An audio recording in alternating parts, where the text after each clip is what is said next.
Here are notes on the Cold War, the time period from 1945 to 1991. So what is the Cold War? The Cold War was the period of conflict and tension and competition between the United States and the Soviet Union and their allies from the mid-1940s until the early 1990s. We sometimes call it a proxy war, which means that the United States and the Soviet Union never actually fought each other in a battle, but they used their allies to fight against each other in other areas of the world. So the best analogy is, think of the 11th graders and the 12th graders in your high school decided to fight each other with a food fight in the cafeteria. Now, I'm not saying that food fights are good things and you shouldn't do it, but let's say they do.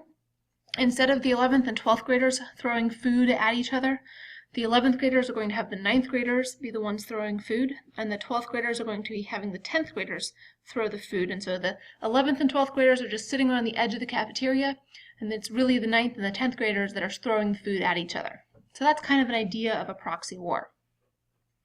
Now remember we talked about the Yalta Conference where the big three meet, Churchill, Roosevelt, and Stalin. They agree to split Germany among the Allies after the war into 4 zones, and Stalin promises free elections in Eastern Europe. Germany is going to be split like this. The United States gets the southeastern half, France gets the area of the Rhine Valley, Great Britain gets the northwestern half, and the USSR controls the northeastern part. Eventually, we'll see that the United States, Great Britain, and France join their areas together into forming West Germany, and the USSR area becomes known as East Germany, and they operate as separate countries.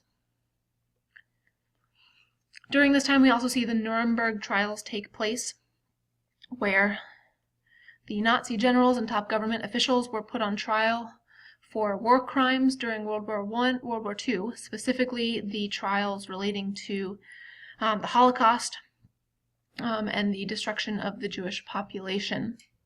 Ending the war, we're going to see that the atomic bomb is created, and it's used in August of 1945 in order to convince the Japanese to surrender.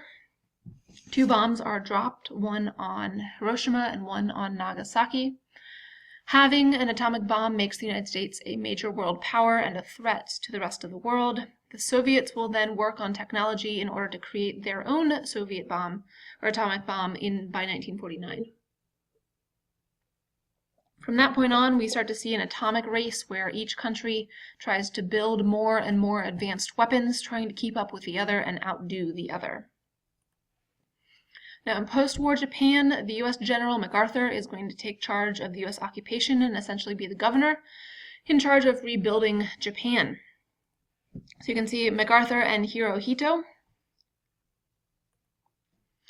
The United States is going to demilitarize or disband Japan's armed forces. We're also going to ensure a process of democratization, where we create a government elected by the people, and Japan becomes much more of a constitutional monarchy, where the people vote for representatives in their parliament or Congress, modeled off of Great Britain. There are actual parts of the Japanese Constitution that are very similar to the United States Constitution because we help them write it. In a sense, we actually kind of force a lot of language on Japan, and we take away the idea of a divine emperor.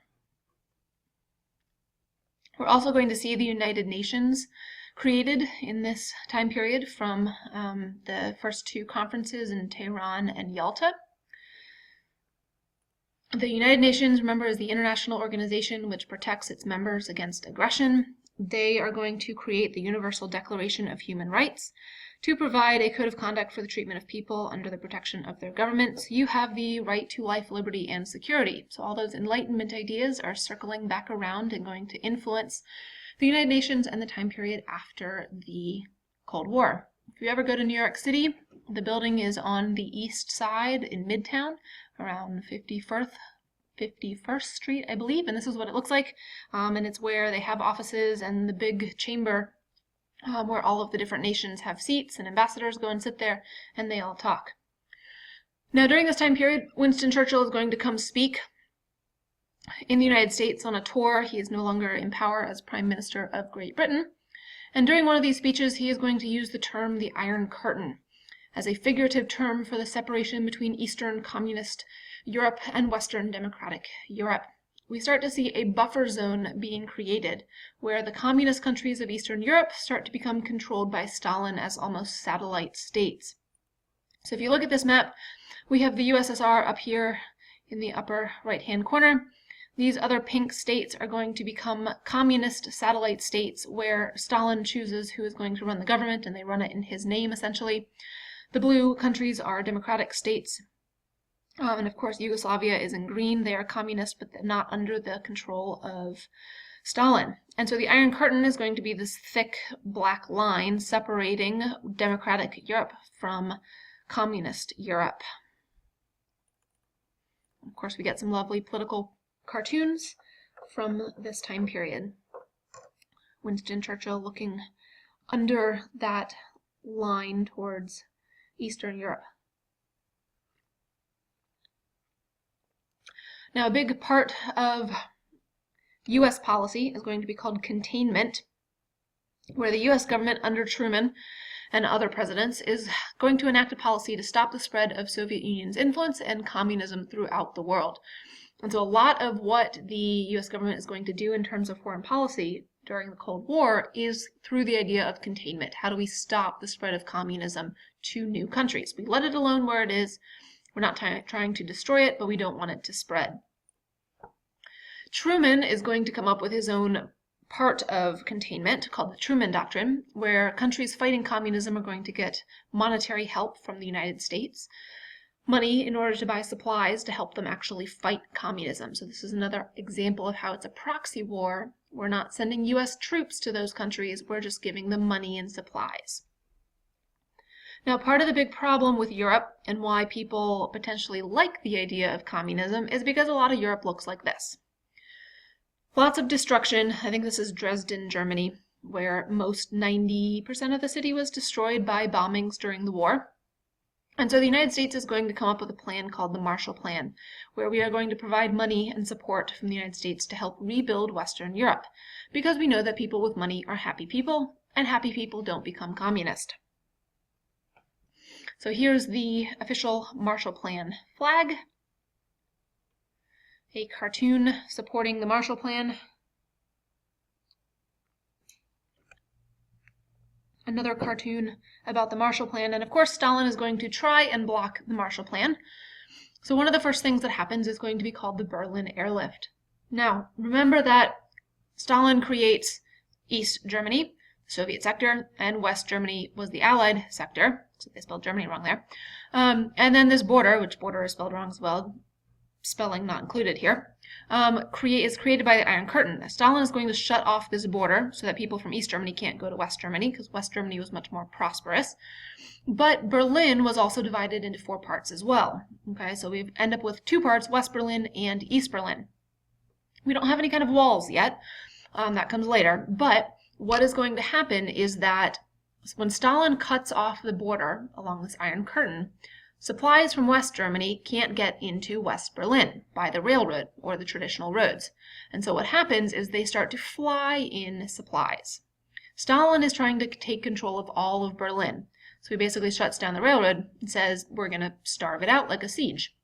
And so the United States is going to supply planes with candy and food and medical supplies and blankets and everything, and supply them continuously for, I believe it was 48 hours, but don't quote me on that, to West Berlin to prevent communism from spreading into West Berlin.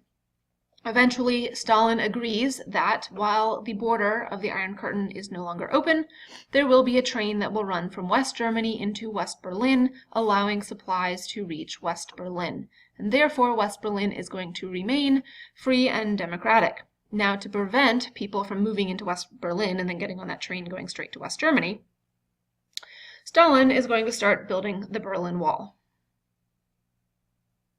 separating East Berlin from West Berlin. Now he's trying to prevent this. This is a communist soldier defecting into West Democratic Germany. And so the wall ends up looking like this, where you can see that on the eastern side, the Soviet side, you've got a big no-man zone, and you've got a nice little fence. You've got some watchtowers along here with soldiers with guns, and there are patrols that march along this side, and then you just have a common citizen walking along the western side. They've painted it, they've made it pretty, You can really tell this difference between the two sides, and it helps explain what life was like on the two sides, living in an authoritarian, totalitarian state versus living in a democratic state. So Europe ends up looking like this, where the green is all democratic and free. Most of the yellow countries are democratic and free, and then you have the communist in red. So what we end up seeing is that two different camps start to form. The North Atlantic Treaty Organization, shown in green, is an alliance of democratic countries, a protective alliance, and it still actually exists to this day.